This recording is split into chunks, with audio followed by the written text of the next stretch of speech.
Badlapur station परिसरात सध्या सगळीकडे रानभाज्या नजरेस पडत आहेत। या रानभाज्यांनी बदलापूरचा बाजार फुलून गेलाय। पावसाळ्यात आदिवासी बांधव आणि भगिनी या रानभाज्याच्या विक्रीतून त्यांना रोजगार मिळतो, त्यातूनच त्यांना आर्थिक उत्पन्न देखील होतं। यंदा मे महिन्यात पावसाचा जोर पाहायला मिळाल्यानं आदिवासी बांधवांनी जंगलातून आणलेल्या रानभाज्या विकण्यासाठी बदलापूरच्या स्टेशन मार्केटमध्ये गर्दी केली आहे।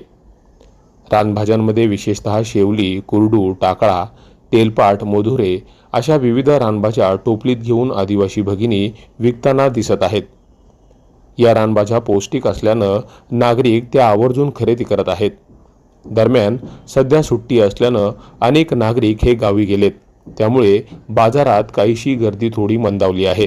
त्याचा फटका या रानभाज्या विक्रींवर होतोय। नाही गिराक जास्त कमी आहे। अजून लोक गेल्यात ना सुट्ट्याला मे महिन्याचे पोरा घेऊन गावी, तर बाजारला गिराकच नाही जास्त। तरी किती वेळ लागतो पुढाला? सगळे मेहनत किती दिवसाची असते? 2-3 दिवसाची आहे ती, 3 दिवसाची। या सर्व रानभाज्या इथं आलेल्या ते आमची शेवली आल्यात, हे जाऊन आम्ही शेवली रानात जाऊन घेऊन येतोय। ते तेलपाट असतो, आपले कोरड्याची भाजी असते, अशा भरपूर रानभाज्या आता या पावसाला भेटतात। टाकल्याची भाजी असते, त्या कोरडूची भाजी असते। आता आम्ही सर्व जाऊन जंगलामध्ये घेऊन येतो, रानामध्ये जाऊन। आणि आता गिराक तसा घेतो रानभाज्या घ्यायला, गिराक कस्टमर आता येतात घ्यायला। जांभळा असतात, आम्ही पण जांभळा जाऊन फिरून येतो। आंबे असतात, असं आम्ही रानात जाऊन हे सगळं घेऊन येतोय। पाच काय आम्हाला रोजगार त्याची भेटतो, आम्हाला मजुरी सुट्टी आम्हाला आता पावसाळ्यात।